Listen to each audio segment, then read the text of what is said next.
రెండవ అధ్యాయము సోమవార మహిమ. ఓ రాజా, కార్తీక మహత్యమును వినుము. విన్నంతనే మనోవాక్కాయముల వలన చేయబడిన పాపమంతయు నశించును. కార్తీక మాసమందు శివప్రీతిగా సోమవార వ్రతం ఆచరించువాడు కైలాస నివాసియగును. కార్తీక మాసమున సోమవారమందు స్నానము గాని దానము గాని జపము గాని చేసిన ఎడల అశ్వమేధ యాగముల ఫలమును పొందును. ఇందుకు సందేహము లేదు. కార్తీక మాసమందు ఉపవాసము, ఒకపూట భోజనము, రాత్రి భోజనము, ఛాయానక్త భోజనము, స్నానము, తిలదానమైనను ఈ ఆరును ఉపవాస సమానములగును అని ఋషులు చెప్పిరి. శక్తి గలవాడు కేవలం ఉపవాసము చేయవలెను. అందుకు శక్తి లేనివాడు రాత్రి భోజనము చేయవలెను.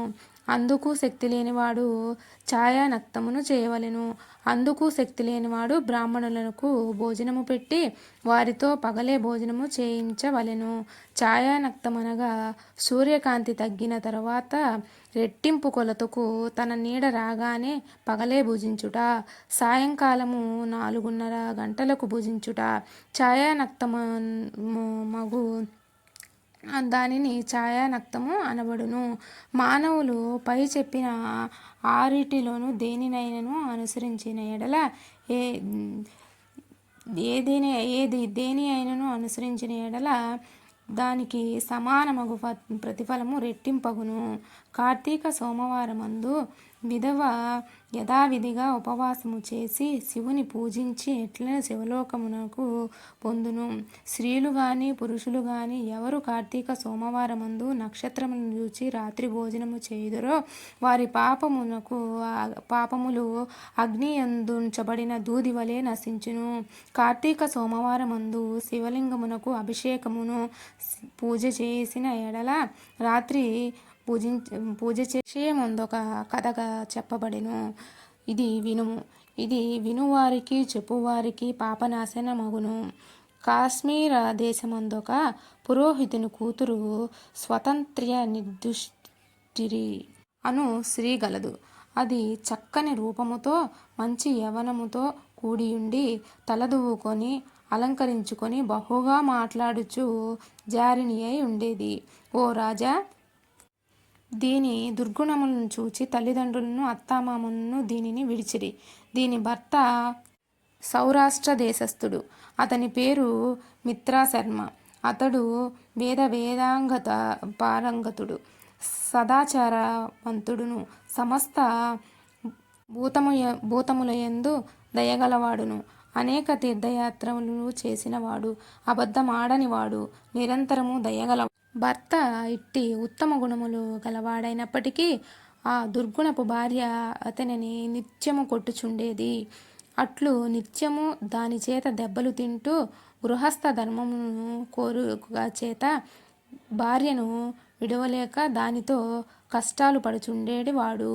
ఋగ్వేదము, యజుర్వేదము, సామవేదము, అథర్వణ వేదము, వ్యాకరణము, ఛందస్సు, నిరుక్తము, జ్యోతిష్యము, కల్పము వీటిని సంపూర్ణముగా చదివినవాడు వేదాంగ పారంగతుడనబడును.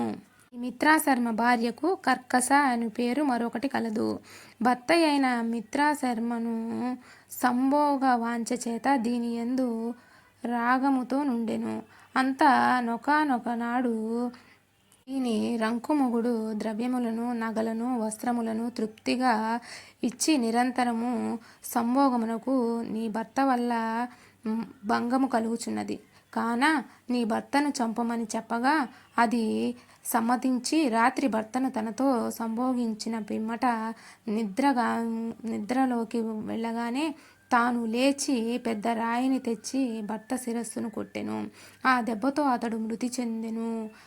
తరువాత కర్కస స్వయముగా తన భర్త శవమును వీపు మీద వేసుకొని తీసుకొని పోయి పాడుబడిన బావిలో పడవేసెను. ఇట్లు భర్తను చంపి పరాయి భర్తలతో సంభోగించుచు ఉండేది.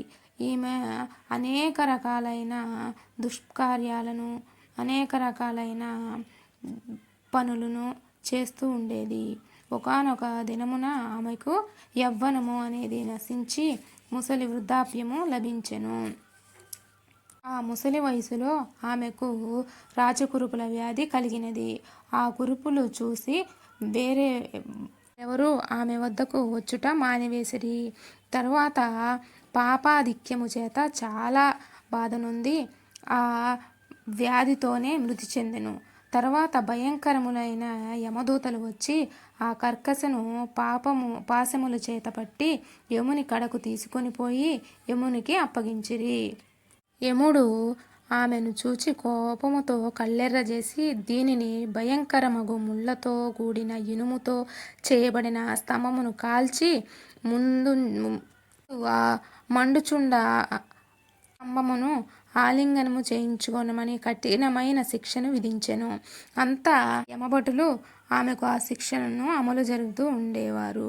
ఆ తర్వాత దాని పాదాలు రెండు పట్టుకొని గిరాగిరా తిప్పి రాతి మీద పెట్టి కొట్టిరి. తర్వాత రక్తము కాచి త్రాగించిరి. సీసము కాచి రెండు చెవుల్లోనూ పోసిరి. యమకింకరులు ఆజ్ఞ ప్రకారం చిత్రగుప్తును అనేక నరక బాధలను గురిచేసిరి. ఆ కర్కశ ఇట్లు తన పితామహులతోనూ తన బంధువులతోనూ తనకు పూర్వము 10 తరములు తర్వాత 10 తరముల వారితో ఘోరములైన నరకములందు మహాబాధను పొంది తర్వాత భూమియందు జన్మించెను. భూమియందు 15 మారులు కుక్కగా జన్మించినది. అందులో 15వ జన్మ కళింగ దేశమందు బ్రాహ్మణుని ఇంటి వద్ద కుక్కగా పుట్టి ఇంటింటికి తిరుగుచుండేది. పగలంతయు ఉపవాసము చేసి గృహమందు శివలింగాభిషేకము పూజాదులను చేసి నక్షత్రములను చూచి గృహమునకు పోవు దేవ నివేదన చేసిన పిమ్మట బలిదానము కొరకు బయటకు వచ్చి భూమి మీద బలిని ఉంచి కాళ్ళు కడుక్కొని ఆచమనము చేసి తిరిగి ఇంటిలోనికి వెళ్ళెను. ఆ కుక్క ఆనాడు పగలంతయు ఆహారము కొద్ది అయినను దొరకక ఉండి కృంగి కుసించి కార్తీక సోమవారము రాత్రి విప్రుడు వేసిన బలిని భక్షించెను. ఆ బలిని భక్షించిన పిమ్మట ఆ కుక్కకు పూర్వజన్మ స్మృతులు గుర్తుకు వచ్చి బ్రాహ్మణోత్తమ నన్ను రక్షించుము అని అడిగెను. బ్రాహ్మణుడు అప్పుడు బయటికి వచ్చి, ఓ కుక్క, నువ్వు మా ఇంటిలో ఏమేమి చేసితివి? నన్ను రక్షించమని అడుగుతున్నావని అడిగాను. అప్పుడు ఆ కుక్క ఇట్లనెను, ఓ బ్రాహ్మణోత్తమ వినుము. నేను పూర్వజన్మయందు బ్రాహ్మణ స్త్రీని, పాపములను చేసిన దానను. పురుషులతో సంభోగము కొరకు భర్తను చంపి ఈ బాధలను అనుభవించుచున్నాను. నాకు ఈ జన్మ నుండి ముక్తి కావాలి అని ఆ బ్రాహ్మణునే కోరెను. బ్రాహ్మణోత్తముడు జాలిగలవాడై తాను ఆచరించిన సోమవారపు వ్రత ఫలాన్ని ఆ కుక్కకు దారగా పోయగా ఆ కుక్క జన్మ నుండి ఆ బ్రాహ్మణ స్త్రీ ధరించినదే ఆభరణాలంకృతురాలైన తన పితరులతో కూడి కైలాసానికి పోయి అచ్చట పార్వతీదేవి వలె శివునితో కూడి ఆనందించుచుండెను. కాబట్టి కార్తీక మాసమందు సోమవార వ్రతము ఆచరించదగినది. ఎవరు కార్తీక సోమవార వ్రతమును చేయుదురో వారికి మోక్షము హస్తమందుండును. కాబట్టి ఓ జనక మహారాజా, పుణ్యప్రదమైన కార్తీక వ్రతమును నీవు చేయుము. నేటితో 2వ అధ్యాయము 2వ రోజు పురాణం ముగిసినది ఫ్రెండ్స్. వీడియో నచ్చితే లైక్ చేసి షేర్ చేసి ప్లీజ్ కామెంట్ చేయండి ఫ్రెండ్స్.